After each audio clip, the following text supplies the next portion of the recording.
큐티 묵상을 돕기 위한 오늘의 방송 기도하고 시작하겠습니다. 주님, 오늘 하루도 주님의 말씀을 의지하여 살기를 원합니다. 말씀이 잘 이해되게 성령 하나님께서 도와주시고 묵상과 기도 시간 끝까지 평온하게 지켜주시기를 예수님의 이름으로 기도드립니다. 아멘. 오늘의 말씀은 요한복음 17장 1절로 8절 예수님의 고별기도 첫 부분입니다.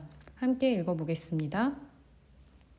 예수께서 이 말씀을 하시고 눈을 들어 하늘을 우러러 이르시되 아버지여 때가 이르렀사오니 아들을 영화롭게 하사 아들로 아버지를 영화롭게 하게 하옵소서. 아버지께서 아들에게 주신 모든 사람에게 영생을 주게 하시려고 만민을 다스리는 권세를 아들에게 주셨음이로소이다. 영생은 곧 유일하신 참 하나님과 그가 보내신 자 예수 그리스도를 아는 것이니이다.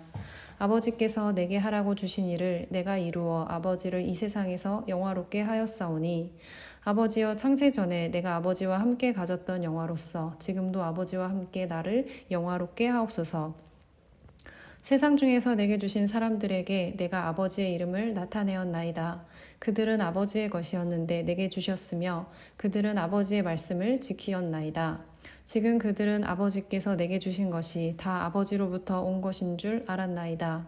나는 아버지께서 내게 주신 말씀들을 그들에게 주었사오며 그들은 이것을 받고 내가 아버지께로부터 나온 줄을 참으로 아오며 아버지께서 나를 보내신 줄도 믿었사옵나이다.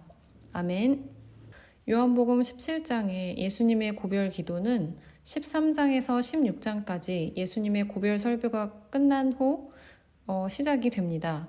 그 중에서 오늘 말씀 1절에 이 말씀이란 고별 설교 전체를 말하기보다는 16장 33절 담대하라 내가 세상을 이기었노라 하는 예수님의 승리 선언을 가리킵니다.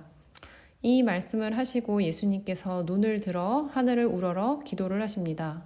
눈을 들어 기도한다는 표현은 공간적인 개념으로 위쪽을 본다는 것보다는 존귀하신 하나님을 우러러 본다는 의미를 가지고 결국 하나님 아버지와의 영적인 교제 안에서 기도하셨다는 뜻입니다.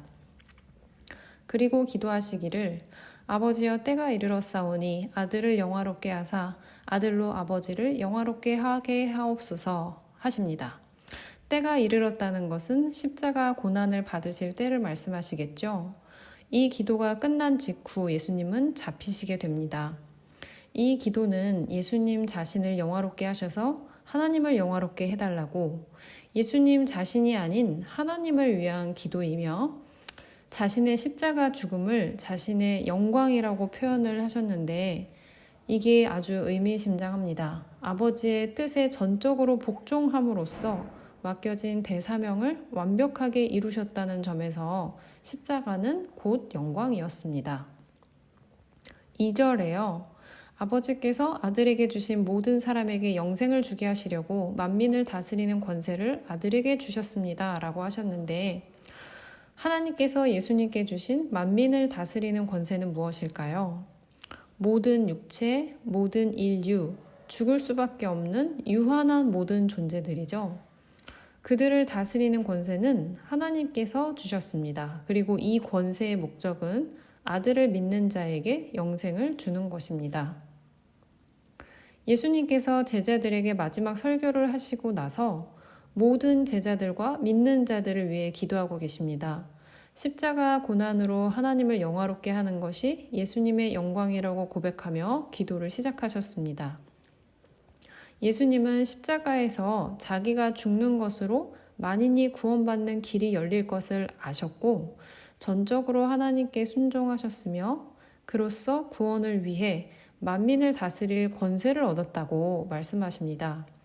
우리가 늘 예수님을 닮아가야 한다고 배우고도 또 고백하는데 가장 먼저 이 예수님의 기도하는 모습을 닮으면 좋겠습니다. 예수님께서는 중요한 일을 두고 항상 기도를 하셨고 아버지 하나님과 늘 기도로서 긴밀한 관계에 나아가셨습니다. 우리의 기도 생활을 한번 돌아보며 오늘 묵상하신 내용을 바탕으로 충분한 기도 시간을 가지시면 좋겠습니다.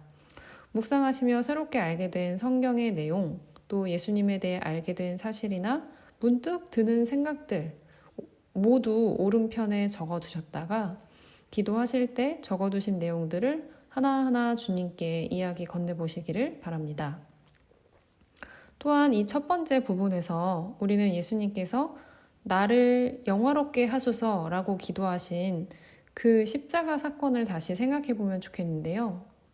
예수님께서 십자가에 달려 죽으심으로 죄인이었던 우리에게 구원의 길이 열렸습니다.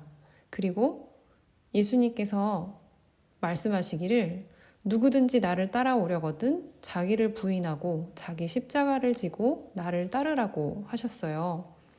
우리는 우리 자신을 십자가에 못 박고 복음을 전합니다. 우리를 십자가에 못 박는다는 것은 자기 부인이며 우리 자신의 의의를 내려놓는 것입니다. 그리고 이것은 우리 모두가 다 아는 것이지만 오늘날 바쁘게 살아가면서 우리가 너무 쉽게 놓치는 부분이기도 합니다.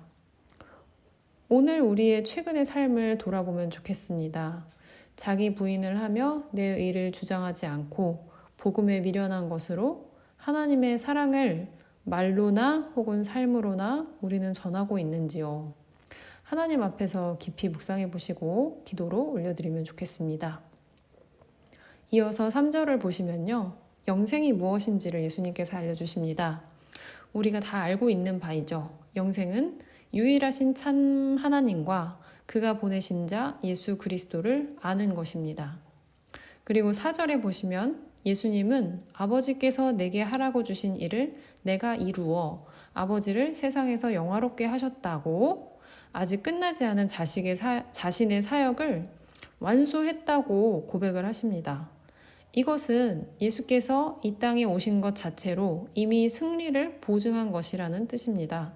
하나님의 계획과 섭리는 실패할 수 없는 것이라는 거죠. 또 5절에서는요. 예수님께서 창세 전부터 지금까지 아버지 하나님과 함께 하신다는 것을 강조하고 있습니다. 이 부분 또한 우리에게 그대로 적용되는 말씀입니다. 우리는 하나님과 예수 그리스도를 알고 믿음으로 영생을 받았습니다.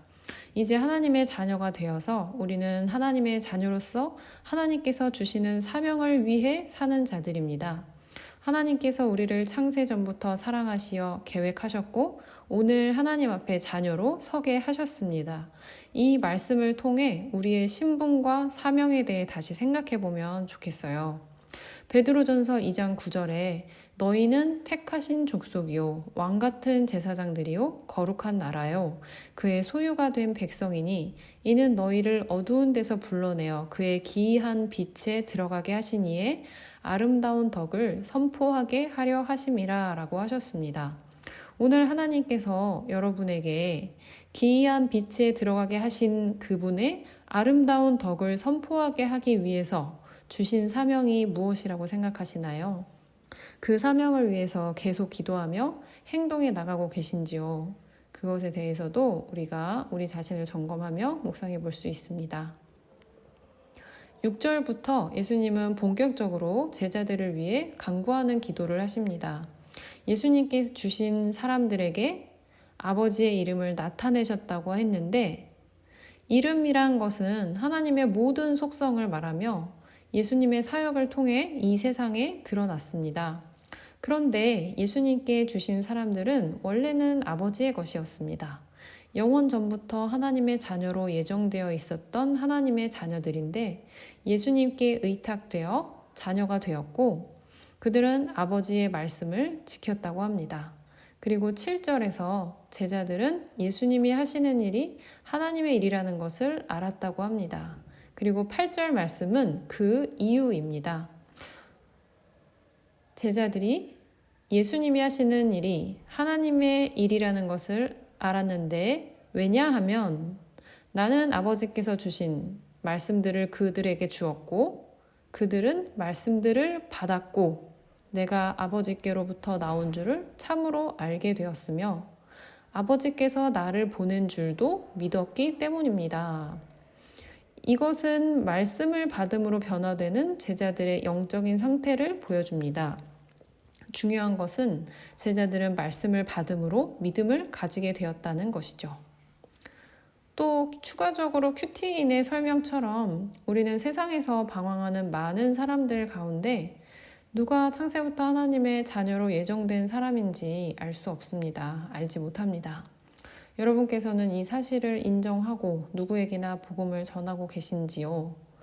또한 내가 복음을 전하고 돌보는 사람이 있으실 텐데 그가 말씀을 받고 지키게 하기 위해서 어떤 노력을 하고 계신지, 어떤 양육을 하고 계신지 한번 생각해 보시고 이 오늘의 말씀을 통해서 내가 무엇을 더 어떻게 섬길 수 있는지도 생각해 보실 수 있고요. 그분을 위한 기도를 오늘 하시길 바랍니다. 오늘 말씀도 이렇게 나누어 보았는데요. 길지 않지만 묵상의 주제들이 아주 큰 것들이 많았던 것 같습니다. 단 한 절이라도 깊이 묵상하시고 하나님과 많은 대화를 나누시며 또 우리 삶의 깊은 데까지 말씀이 닿기를 간절히 바랍니다. 이어질 여러분의 묵상을 위해서 기도하겠습니다. 하나님 아버지, 십자가 고난을 받으시기 직전 우리를 위해 기도하기로 결심하신 예수님의 마음을 헤아려 보기를 원합니다. 하나님께 받으신 사명을 되새기시며 십자가의 길을 가신 예수님처럼 오늘 우리의 삶도 하나님께 온전히 올려드리며 제자의 삶 살기를 기도드립니다. 성도님들께서 말씀이 인도하시는 대로 말씀을 이해하고 묵상하시기를 바라며 오늘 하루 성령 충만하게 말씀으로 살아내시기를 예수님의 이름으로 기도드립니다. 아멘.